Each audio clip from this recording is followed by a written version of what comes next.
All right, everybody, welcome back to yet again another 2023 prospect preview, and this is the third one we've done. And today we got Matvei Michkov.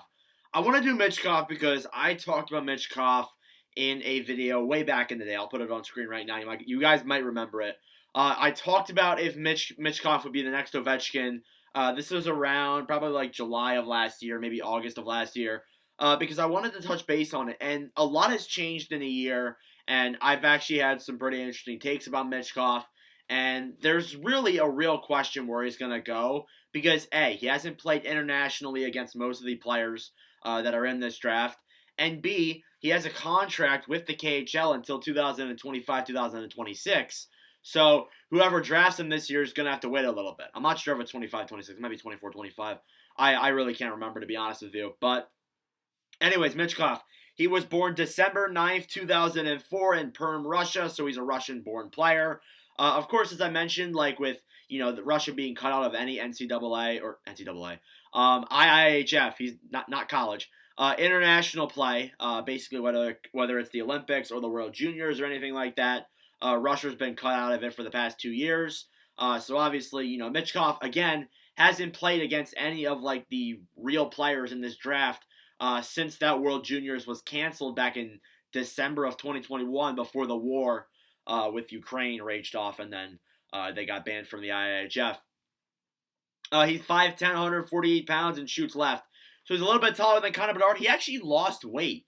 When I looked at my previous prospect preview, he actually lost weight, and I feel like this could be something that could affect Michkov. You don't have as much weight to you. Like, you see average NHL players typically have like 180 to 210 pounds.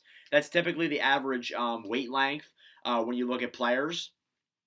But Michkov is way below that. He's about 40 pounds below that.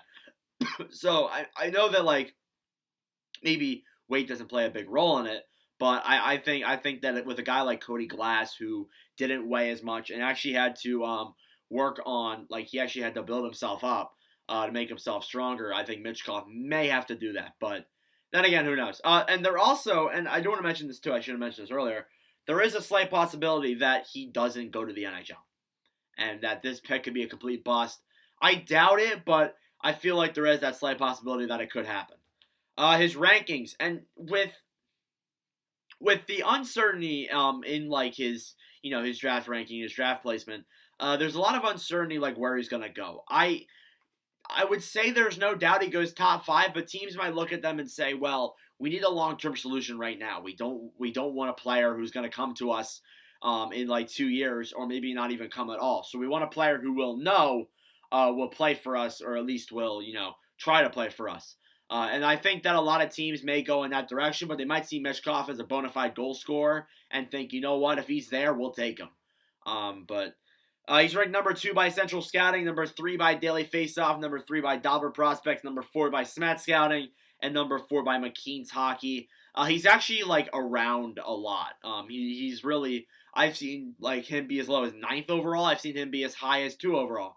So there's no real consensus of where this guy is going to go in this year's draft.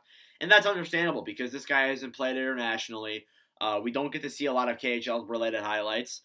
Because he didn't play too much this year. He really didn't. He played all right in the times he played, but he played for a lot of teams this year and kind of got himself around. So we'll get into that now. We'll look at last year, though, 2021-2022. With the 1946 SKA St. Petersburg, there's so many weird leagues. Like, he was on 3 different St. Petersburgs. It's kind of strange. But in 22 games, he had 22 goals. Yeah.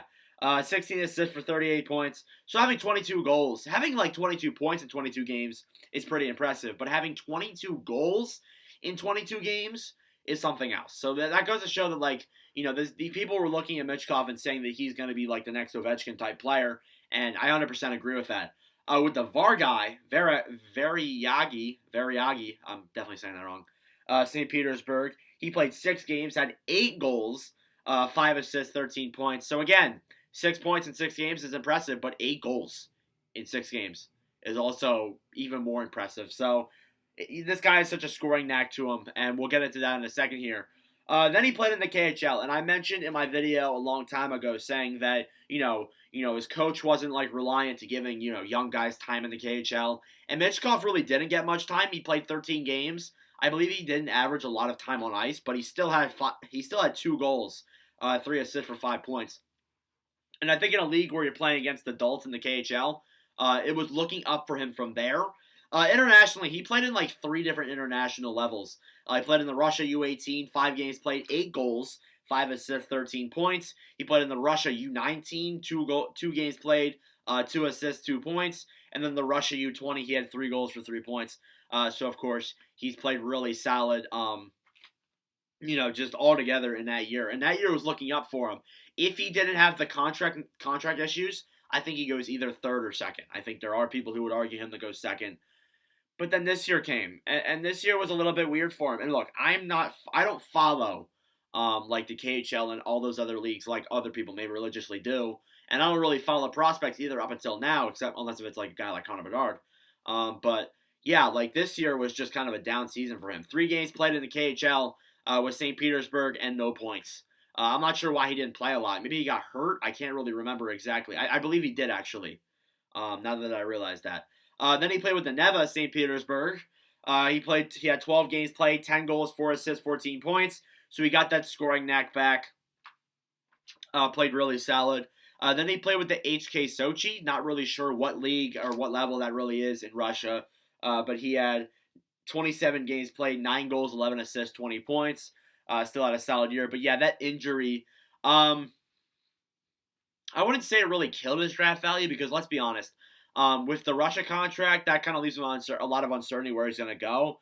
But yeah, definitely, like, it wasn't the best year for him, but he wasn't exactly healthy the entire season either. So you do got to keep that in mind. Some of the things about him, I'll put Michkov highlights on screen as I read this aloud. He brings every offensive tool to the table.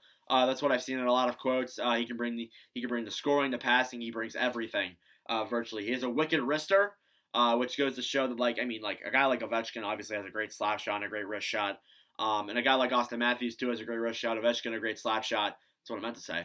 But yeah, like Michkov brings both of those abilities. He has some good elusiveness too. He looks like he has years of pro experience. That's what a lot of like pro players have said about him. That he looks like he's been established in the NHL for a very long time. Him and Bedard both share those traits. He has years drives the net very well. I don't know why I said years. He drives the net very well and plays. Whether he doesn't have the puck or he's feeding passes, he always drives the net very well, and that's something you need in a player. Not being afraid to get down low in those creases. And then, of course, as I mentioned, you have the KHL contract. The thing you got to keep in mind is that there is a slight possibility. I'm not saying it is going to happen, but there is a slight possibility that he doesn't come to the NHL.